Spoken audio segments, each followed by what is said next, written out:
What's up, everybody? It's D's Roy. Got another reaction. I'm about to react Robert Kennedy Jr. on talking about, his uncle JFK.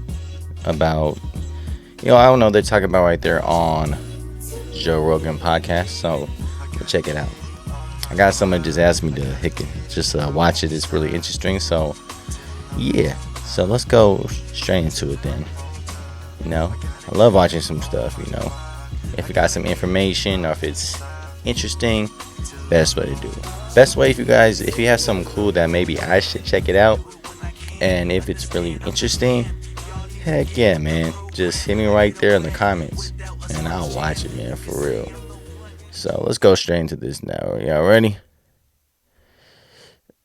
Alright, 3, 2, 1. Oh, I forgot about my thing. 2, 1. Uncle John Kennedy, Let's go back did that. He refused to go to war. So he was surrounded by military-industrial complex, and he. Ooh, we be smoking hella cigarettes, huh? It's all good. It's all good. It ain't his fault.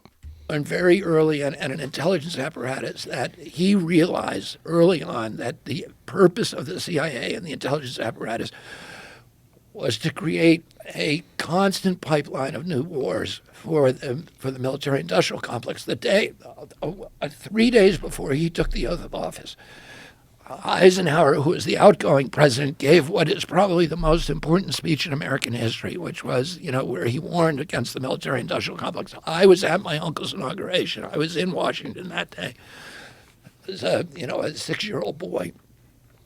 And I was sitting on the stands behind him, in front of him during his inauguration. And he understood that. And 2 months later, the military and intelligence came to him and said, we got to invade Cuba. And he was like, I'm not going to Cuba, and I'm not going to let the military. And they said, well, we got all these Cubans trained, and they're going to go attack Castro. And he said, well, we can't, the U.S. government can't be doing that. We can't be. No, snap. Okay, it's getting interesting, man. So wait, let's go back a little more. And he was like, I'm not going to Cuba, and I'm not going to let the military. And they said, well, we got all these Cubans trained, and they're going to go attack Castro.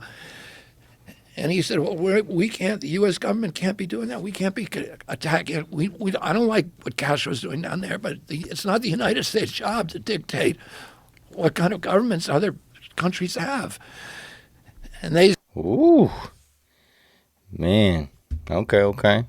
said, well, You see that Castro thing, man? When you see Scarface and all that, was it in the 80s when all those people just put him right there inside Miami or whatever? That was a big thing, huh? I guess in the 80s. I'm from the 80s, so I'm just thinking it had to be a big thing at that time. as soon as they land, there's But going to this be is like what, big the 70s or revolution. something? Everybody's going to rise up and they're going to overthrow Castro. And he said, well, you can't use the U.S. military. And they ended up bringing those guys over with Only 70s or something. United Fruit boats. And in the middle of it, in the night, they came to him and said, they're getting wiped out on the beach, and you need to send in the military and invade. And he said, we're not going to do it. And he stepped out of that meeting, and he realized they had been lying to him and trying to trick him.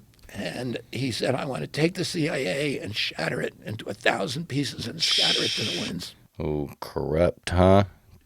And then, for the next 1,000 days of his presidency, he was at war with his military and intelligence apparatus. They tried to get him to go into Laos. He said no.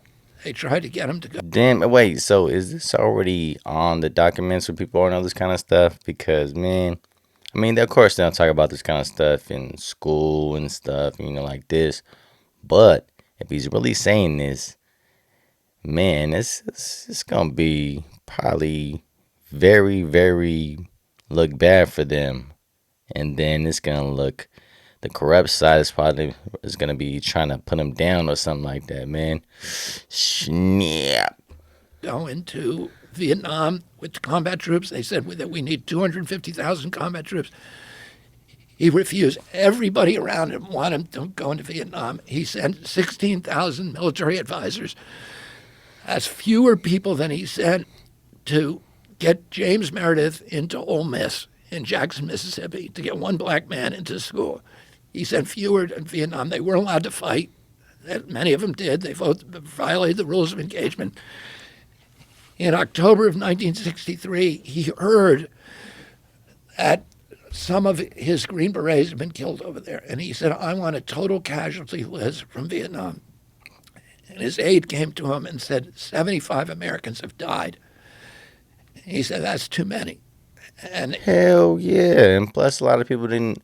Okay, the people didn't. I mean, one thing I just know, this little thing I know about it, because I mean, I talk about with. I have older. My grandpa, his older brother, he went to that war. My grandpa was supposed to, but the last second, that's when who was the next president though? That's when he stopped all the draft and all that kind of stuff. So he didn't get to have to do it. But when people are talking about it, man, like a lot of people saying, "Oh, we shouldn't have even went there." You know, I mean, you see Ali, he's like, "Oh, I shouldn't have." He did his thing. He got 3 4 years in his prime. You have other people was fighting for that and everything too. So it had to be a big deal for the people, man. And that's like papers and I mean that probably like TV and stuff, but I mean, yeah, TV and radios is just that's what it was like that. It's not like social media like this right there. Social media was just 2 3 things right there: paper, the radio, and the TV was just new like that. Still, so he signed that day a national security order ordering all troops out of Vietnam, U.S. troops. The first 1,000 over the next month, and then the rest by the that's a beginning lot of of people that don't. 1965. And then a month later, he was killed. So, but what his view was is that he believed that the view of Americans abroad should not be, a soldier with a gun. It should be a Peace Corps volunteer building, wells, and it should be USAID helping poor people, and it should be Alliance for Progress building middle class. And that's what he Well, let's go back right there, just that one spot where he's saying for the. Okay, let me see. abroad should not. Later, he was killed. Okay. So, but what his view was is that he believed that the view of Americans abroad should not be, a soldier with a gun. It should be a Peace Corps volunteer building, wells, and it should be USAID helping poor people, and it should be Alliance for Progress building middle class. And that's what he did. It didn't get to help on because look, after it kind of feel if you really think about it, though, after him, everything it kind of went worse. He everything because when people talk about the Kennedys and everything at that time when it was right there in the prime, not the prime, but you know what I'm saying. It was big. But damn. Did, and he started the Kennedy Milk Program to give nutrition to poor kids all over the world. As a result of that, in Africa today, Yeah, because the way how it is now, it don't really like trying to teach or trying to help the people going from being poor to going to the next level to be up and up and up for education and doing all that kind of stuff. It looks the opposite of what happened if you think about it. Because everything else, man, they start. I don't know, man. Everybody just not raising everything, and everything got freaking more ghetto and more ghetto and more ghetto, more guns, more this, more that, more crack. And then crack happened, and I mean before that there was that stuff, and then now you got all this, and it's getting worse and worse and worse. It's like, damn, man, shoot, there's too many damn drugs now. Like, man, like what you want? I'm on 5 things. Like, man, you on it. there are more statues to John Kennedy, more boulevards named after him, more hospitals, schools, universities, avenues in all the major cities named after him than any other president. And that is the Chinese have taken that template and done the same thing now. And they are, all these countries that were supposedly allied with us are now realigning with the Chinese, and they're switching to their currency because the Chinese are not there to kill people. They're there, to build roads, to build universities, to build colleges. And it turns out that people like that a lot more. And, we should be projecting economic power around the globe and not military power. It will make us much stronger. But what do you think happens when you get into office? Like if you're talking about your uncle who's assassinated, and you believe See, the way he's talking about that, it's different when you think about, okay, because, like Democrat, Republican, but it feels the way he's talking about the stuff right there looks way different to the ones that I'm listening to some other stuff. But hey, man, I got to get more information to know about this, because, he has to have his side different from somebody else's sides, from freaking, you know, like Joe Biden and, what else, Democrat. The one before that, oh yeah, Obama. Man, look at this. And to me, I just feel it's way different the way he's saying some stuff. Like he's asking questions too and stuff like that in the way. So it's like, yo, okay. Because them two, they don't really finish this question sometimes, man. I'm like, oh, damn. intelligence agencies, And people don't even ask questions too. What happens to you? I just Well, I loop it. got to be careful. Yeah. I'm aware of that, and I'm not.